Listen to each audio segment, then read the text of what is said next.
가정예배 말씀 제목 도울 사람을 보내신다.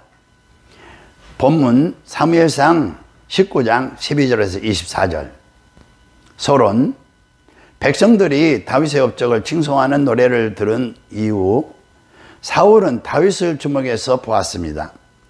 다윗을 경계하며 여러 가지 어려운 일을 맡겼지만 하는 일마다 성공적으로 수행하는 것을 본 후 사울은 더욱 큰 위협을 느꼈습니다. 사울은 마침내 다윗이 자신의 왕국의 가장 큰 걸림돌이 될 것이라는 사실을 깨닫고 제거하기로 결정했습니다. 은근히 제거하려던 계획이 실패로 돌아가자 이제는 공공연히 다윗을 죄인으로 몰아 죽이도록 명령한 것입니다. 19장에서 다윗은 4번이나 죽을 위기에서 빠져나온 것입니다. 1. 12절에 다윗이 한 행동은 무엇입니까? 다윗은 창을 통해서 피해서 도망칩니다. 13절에서 14절에 미갈이 한 행동은 무엇입니까? 미갈은 우상을 가져다가 침상에 두이고 염소털로 엮은 것을 그 머리에 씌우고 의복으로 그것을 덮어 두었습니다. 사울이 전령들을 보내어 다윗을 잡으려 하며 미갈이 이르되 그가 병들었다고 말합니다. 15절에 사울이 한 행동은 무엇입니까? 사울이 전령들을 보내어 심상채 들고 오라고 명령합니다. 자기 손으로 직접 죽이기 위해서입니다. 사울은 공개적으로 다윗을 죽이기 위해서 수단과 방법을 가리지 않았습니다. 그래서 다윗의 집에 사람을 보내어 그를 감시하다가 아침에 죽이려고 명령했던 것입니다. 그러나 미갈이 남편의 위협을 직감하고 다윗에게 이 밤에 당신의 생명을 구하지 않으면 내일 죽을 것이라고 말한 것입니다. 미갈이 어떻게 이 정보를 입수했는지는 알 수 없지만 그 배후에 역사하신 하나님의 섭리와 보호하심을 볼 수 있는 것입니다. 하나님은 자신이 선택하여 기름 부은 다윗의 생명을 보호하기 위해서 미갈을 사용하신 것입니다. 다윗은 자신을 지켜주신 하나님을 나의 산성이시며 나의 환난 날의 피난처라고 고백한 것입니다. 우상은 드라빔을 가리킵니다. 이 드라빔은 가나안 사람들을 포함해 고대 근동에서 많이 만들었던 것으로 가정 수호신의 상징이며 주로 점을 치는 데 사용되었던 것으로 보입니다. 이 드라빔은 메소포타미아에서 전래되어 쓴 것으로 보이며 족장 시대로부터 포로기 이후 시대에 이르기까지 이스라엘에 널리 퍼져 있었던 것입니다. 드라빔의 크기는 안장 밑에 감출 수 있는 종류에서부터 미갈이 다윗으로 가장할 수 있는 사람 크기의 것까지 다양했습니다.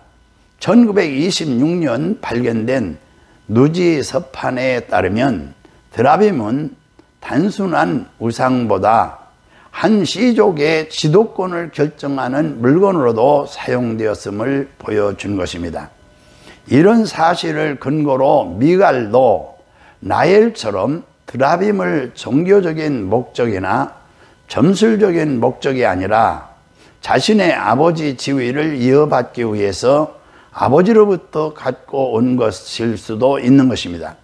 왜냐하면 신앙에 충실했던 다윗이 이방 우상인 드라빔을 가졌다고 보기 힘들기 때문인 것입니다. 미갈은 아침이 되어 군사들이 들이닥쳤을 때 우상으로 다윗처럼 위장하여 그가 병들었다고 거짓말을 함으로써 다윗이 안전한 곳으로 도피할 수 있는 시간을 제공하고자 했던 것입니다. 한편 사울이 보낸 병사들을 다윗을 반드시 죽이려고 했던 사울과 달리 미갈의 말을 듣고서 다윗을 끌어내지 않을 만큼 인간적인 면모를 갖고 있었습니다. 사울은 다윗이 병들어서 움직이지 못한다면 침상을 옮겨서라도 데려오라고 명령했습니다. 이는 사울이 다윗을 반역을 저지른 죄인으로 간주하고 지체 없이 처단함으로써 후한을 얻으려는 강한 욕망을 지녔음을 알 수 있는 것입니다. 이 다윗이 찾아간 사람은 누구입니까? 다윗은 도피하여 남아로 가서 사무엘에게로 나갔습니다. 그곳에서 사울이 행한 일을 다 전했습니다. 사울이 보낸 전령은 어떻게 됩니까? 사울이 다윗을 잡으려고 전령들을 보냈습니다. 그들이 선지자가 예언하는 것을 볼 때에 하나님의 영이 사울이 전령에게 임하였고 그들도 예언을 했습니다. 3번이나 같은 일이 반복되었습니다. 사울이 한 일은 무엇입니까? 그는 어떻게 됩니까?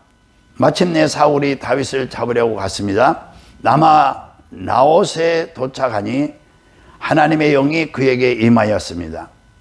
그가 옷을 벗고 사무엘 옆에서 예언을 했습니다.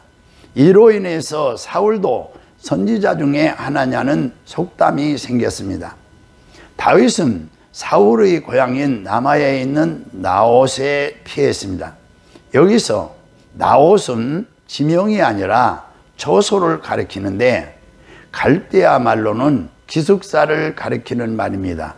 곧 이것은 선지자 사무엘의 제자들이 숙식하는 기숙사를 말하며 그의 제자들은 선지자의 무리로 불렀습니다.